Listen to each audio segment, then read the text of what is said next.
معذرت کے ساتھ کہ میں تو پورے 6 بجے حاضر ہو گیا تھا اور میں نے ہمیشہ جو کبھی کسی نے کچھ کہا ہے میں نے اس کو سچ سمجھا ہے، تو مجھے شکر گزار ہوں نوشین کا کہ وہ مجھ سے بھی پہلے 5:45 بجے پہنچ گئیں اور ان کا حکم تھا کہ میں اس پہ کچھ لکھ کر لاؤں اور کچھ پڑھوں۔ آج ہی میں نے صبح یہ کتاب PDF پہ پڑھی اور اس پہ ایک چھوٹا سا مضمون لکھا ہے جو میں سمجھا ہوں، وہ میں آپ کو پیش کر دیتا ہوں۔ سارے شاعر مجھ سے زیادہ سینئر ہیں، میں شاعری کے میدان میں عمر کے حوالے سے تو شاید ان سب سے بڑا ہوں گا، لیکن لکھنے کے حوالے سے میں ان سب سے چھوٹا ہوں۔ اس کا عنوان ہے کہ بس کی مشکل ہے ہر ایک کام کا آسان ہونا۔ طوبہ سہیل ایک عورت ہے،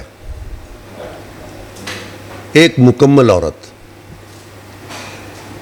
ہر عورت عورت نہیں ہوتی اور ہر مرد مرد نہیں ہوتا۔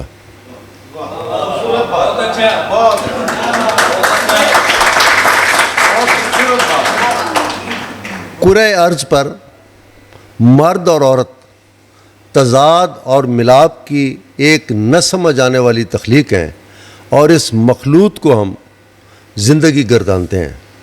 جیسا کہ آج تک زندگی کی علمی اور ادبی سماجی تشریح تسلسل سے معانی بدلتی چلی آ رہی ہے، اسی طرح سے عورت کی ذات اور شخصیت پر بھی کوئی آفاقی اور اختتامی تشریح جسے مسلمہ سمجھ لیا جائے کہیں دکھائی نہیں دیتی۔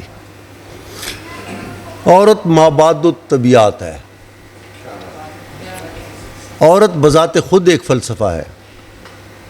عورت اپنی حیت میں، شعار میں، وجود میں ایک شاعری ہے۔ جب ایک عورت سامنے ہو تو ایک جیتا اور جاگتا فلسفہ، ایک جیتی اور جاگتی شاعری سامنے ہوتی ہے۔ لہٰذا اس وقت انسان بالیقین مابعد الطبیعات اور فلسفے کو بھول جاتا ہے، اور یہی ایک زندہ انسان کی نشانی ہے۔ حسن کو سراہنا، اس میں ڈوب جانا، اس کے نشے میں چور ہو جانا زندہ ہونے کی نشانی ہے۔ اگر کسی حسین عورت کو دیکھ کر تمہیں کاروبار، شرح، کتابیں، جیب، ذات اور اپنا آپ یاد رہتا ہے تو جان لو کہ تم میں کوئی خرابی ہے، کوئی نقص ہے، کوئی خلل ہے، اور اگر تم بھول جاتے ہو تو اس سے پتہ چلتا ہے کہ تم ایک فطری انسان ہو۔ حساسیت ہی آپ کے ارد گرد حسن کی پہچان کرواتی ہے۔ حسن صرف بصیرت سے دکھائی دیتا ہے۔ جب تمہیں حسن اپنی جھلک دکھائے گا تو اس میں آپ کو ہستی کا ایک حیرت ناک رقص دکھائی دے گا اور تم آزاد ہو جاؤ گے۔ شیکسپیئر، کالیداس، بدھا، اتیشا، سقراط، منصور، سرمد، سبھی ہستی کی عبادت گاہ کے اس دروازہ حسن سے داخل ہوئے تھے، اور اس کے بعد اگلا دروازہ محبت کا ہے، اور پھر اس سے اگلا دروازہ دانش کا ہے۔ ان تینوں دروازوں سے گزرنے والے راستے اور روشنی کو شاعری کہتے ہیں۔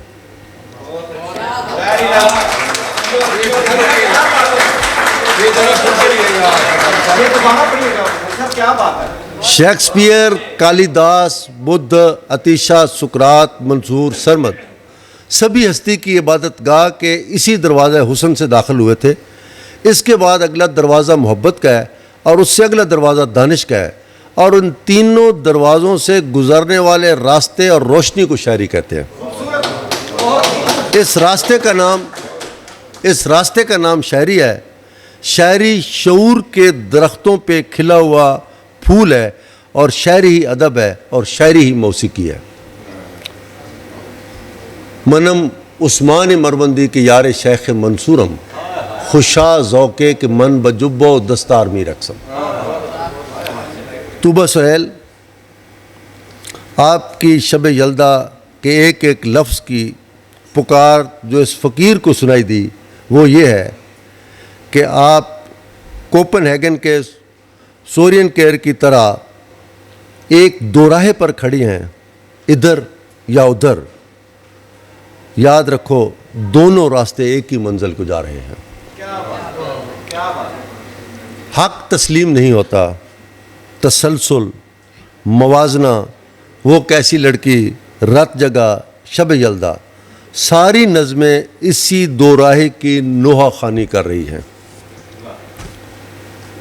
شاعری محض شاعری نہیں ہوتی، شاعری ایک جوہری عقیدہ ہے، مذہب ہے، دھرم ہے، دین ہے، دفعتاً کل کا حاوی ہو جانا، ایک الگ وجود کی حیثیت سے غائب ہو جانا، ایک خالی اور کھوکھلے بانس کا بانسری میں تبدیل ہو جانا، کل کا جزو میں ظہور شاعری ہے۔ شاعری تو ایک معجزہ ہے جس میں شبنم کے قطرے میں سمندر سمایا ہوتا ہے۔ جب آپ پر نامعلوم کے دروازے کھل جاتے ہیں، زندگی کے عمیق ترین سرچشموں تک رسائی کا نام شاعری ہے۔ شاعری تو ہستی کے بھید بھرے جہان کے تمام تر قفل کھولنے کی چابی کا نام ہے۔ نہیں ہے قوت گفتار، غالب نے کہا تھا، اور اگر ہو بھی تو کس امید پہ کہیے کہ مدعا کیا ہے۔ شاعری وہ ہے،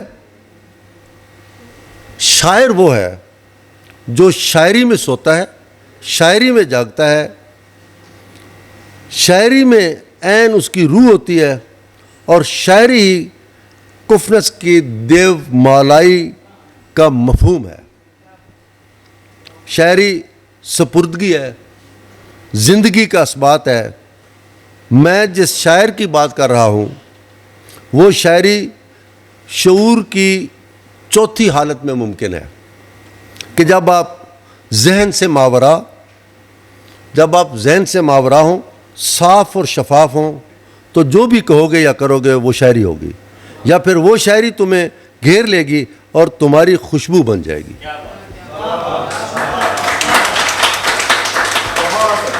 محبت، عبادت، مراقبہ، پوجا، یہ سب شاعری کو جانے والے راستے ہیں، اور یہی راستہ ہے جو آپ کو ہستی تک لے کر جاتا ہے۔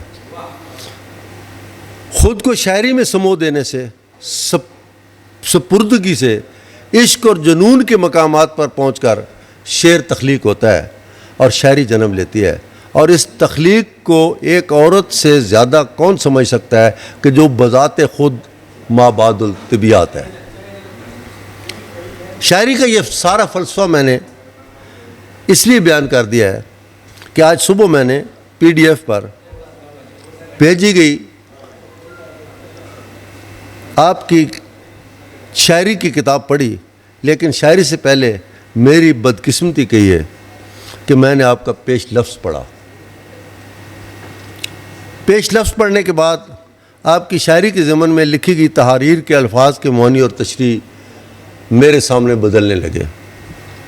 آپ کے پیش لفظ سے ایک اقتباس ملاحظہ ہو، آپ فرماتی ہیں، ایسے دور میں جب نثری نظموں کے نام پر کچھ بھی بیچا جا رہا ہو، تجربے کے نام پر بھی شاعری کی ٹانگ توڑی جا رہی ہو، موضوعات میں بھی تنوع کے نام پر عریانی کی تشہیر ہو رہی ہو، تنقید، قرابت داری اور جانبداری میں پھنس کر رہ گئی ہو، ہر کوئی بڑا شاعر بننے اور ایوارڈ پانے کی دوڑ میں لگا ہوا ہو، ایسے ماحول میں مجھے معلوم نہیں کہ ان نظموں کے قارئین کون لوگ ہیں اور کون ہوں گے، لیکن اگر آپ نے اس مجموعے کو پڑھنے کے لیے چنا ہے تو یہ بات دعوے سے کہہ سکتی ہوں کہ آپ ادب کے سچے قاری ہیں، یہ آپ کی تحریر ہے۔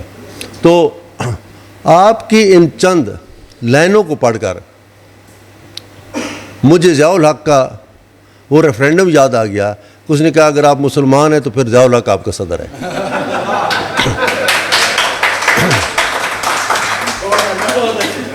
آپ کو تنقید اگر کی ہے اور آپ نے تو پھر اس کے ریفرنس دینے پر، تنقید ایک مکمل سبجیکٹ ہے تو بس ہے وہ، آپ کو اپنی شاعری اور اپنے بارے میں لکھنے کا تو حق ہے، لیکن تنقید اگر آپ کرنی ہے تو پھر آپ اس کو پورے تنقید کے پورے وجود میں کیجئے۔ پھر آپ نے اپنے پیش لفظ میں اعلانیہ کہا ہے کہ آپ کی شاعری الہامی نہیں ہے، اور یہ فتویٰ بھی دے دیا کہ شاعری مکمل نظم غزل الہامی کیسے ہو سکتی ہے۔ آپ نے کہا کہ آپ ایک ایک مصرع اور لفظ کے لیے رات رات بھر جا کر مشقت کرتی رہی ہیں، اور آپ نے لکھا ہے کہ آپ نے قطر بیونت کی ہے، تو میں نے آپ کی ساری شاعری کو پھر اب میری نگاہ میں نے اسی طرح سے پڑھا جیسے آپ نے اس کی تشریح کی ہے۔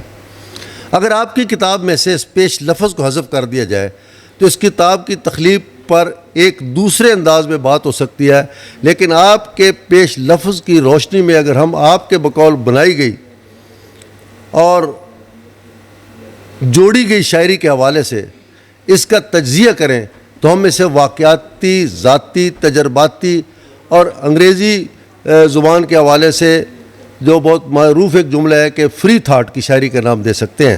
اور اس سطح پر رکھ کر اور پڑھ کر دیکھا جائے تو آپ کی نظمیں آپ کی زندگی پر آپ کے بقول ہونے والے ظلم کی مکمل عکاسی کرتی ہیں، اور آپ نے اچھا کیا کہ اپنے بقول پاگل ہو جانے یا خود پر ظلم کرنے کی بجائے اپنے کتھار سے کو شاعری کی شکل دے دی۔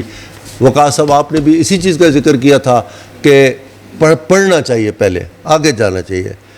حق تسلیم نہیں ہوتا، تسلسل، اگرچہ اس کے اندر تسلسل نہیں بھی ہے تو بھی وہ کیسی لڑکی، موازنہ جو آپ نے صفحہ نمبر 26 پر لکھی ہے، ادھوری ملاقات، مجھے ڈر لگتا ہے آپ کے صفحہ نمبر 35 پر، شب یلدا جو آپ کی کتاب کے صفحہ نمبر 70 پر ہے، اچھی نظمیں ہیں۔